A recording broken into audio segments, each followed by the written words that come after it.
Hello বন্ধুরা, কেমন আছো সবাই? আশা করি খুব ভালো আছো। আজকে আমি তোমাদের জন্য নিয়ে চলে এসেছি গরম গরম হিংচের চপ রেসিপিটা কেমন হয়েছে অবশ্যই জানিও। তো চলো রেসিপিটা শুরু করা যাক।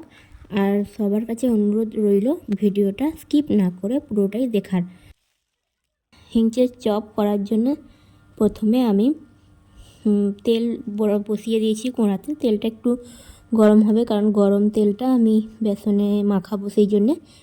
তো তেল বসিয়ে দিয়ে তারপর বেসনটা চেলে নিচ্ছি ভালো করে। বেসনটা আমার চালা হয়ে গেছে। এরপর আমি বেসনের পরিমাণ মতো নুন দিয়ে দিচ্ছি, তারপরে 1 চামচ হলুদ দিয়ে দিচ্ছি। তোমরা তোমাদের পরিমাণ মতো দিও। আর বেসনটা আছে 1 কাপ পরিমাণ। তারপর এতে একটু লঙ্কা গুঁড়ো দিয়ে দিচ্ছি আর একটু সাদা জিরে।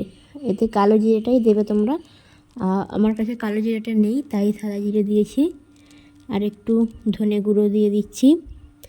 আর তোমরা চাইলে আদা রসুন বাটাও দিতে পারো, আমি এটা স্কিপ করছি, আদা রসুন বাটাটা দিচ্ছি না। তো দেখো, আমি প্রথমে শুকনো উপকরণগুলোকে ভালো করে মাখিয়ে নিচ্ছি। তারপর যে কড়াই তেল বসিয়ে দিয়েছিলাম গরম হতে, সেই গরম তেলটা নিয়ে দিয়ে দিচ্ছি। তো এক হাতে ফোন ধরে আছি, তো সেই জন্য অসুবিধা হচ্ছে দেখাতে। তো দেখো, আমি তেলটা দিয়ে দিয়েছি। 3-4 চামচ আরে হবে গরম তেল দিয়েছি। তারপরে গরম তেলটাকে চামচ দিয়ে একটু নেড়ে নিচ্ছি ঠান্ডা হওয়ার জন্য। এরপর আমি হাত দিয়েই মাখিয়ে নেব তেলটা, যাতে সব বেসনে মিশে যায়, ভালোভাবে মাখিয়ে নিতে হবে। এরপরে একটু জোয়ান থাকলে তোমাদের বাড়িতে জোয়ান দিয়ে দেবে। ওই 1 চামচ মতো ছোটো চামচের জোয়ান দিয়েছি। তারপর আমি জল দিয়ে ভালো করে বেসনটাকে গুলে নিচ্ছি। আর বেসনটা খুব পাতলা হবে না, দেখো এরকম মোটা করে মাখাতে হবে। খুব পাতলা হয়ে গেলে যে হিংচেটা আছে ওর গা থেকে আর কি বেসনটা পড়ে যাবে, ধরবে না।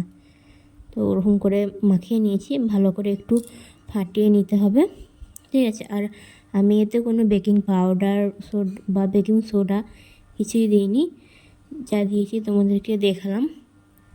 তো আমার মাখানো হয়ে গেছে। এরপর হিংচেগুলোকে নিয়ে ভালো করে আমি বেসনগুলো লাগিয়ে দিচ্ছি হিংচের গায়ে, যাতে পাতাগুলো না বেরিয়ে থাকে।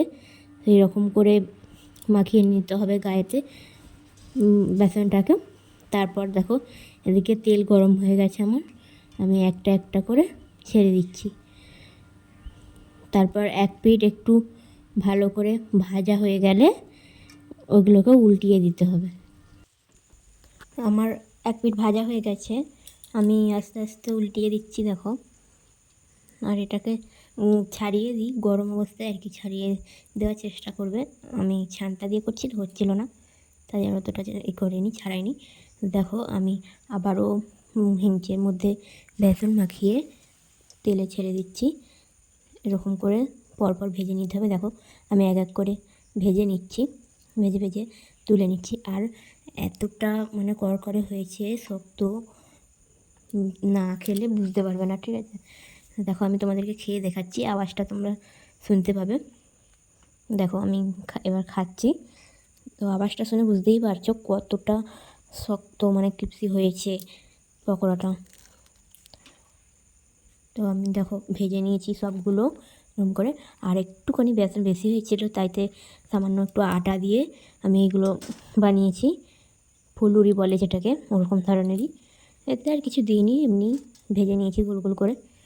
তো দেখো, আমার তৈরি হয়ে গেল হিংচের চপ। তোমাদের ভিডিওটা কেমন লাগছে অবশ্যই জানিও কমেন্ট করে। ভিডিওটা কে কোথা থেকে দেখছো কমেন্ট করে জানিও, ঠিক আছে। আর অবশ্যই সাবস্ক্রাইব করে পাশে থেকো নতুন ভিডিও পাওয়ার জন্য, লাইক করো, ঠিক আছে। আজকের মতো টাটা।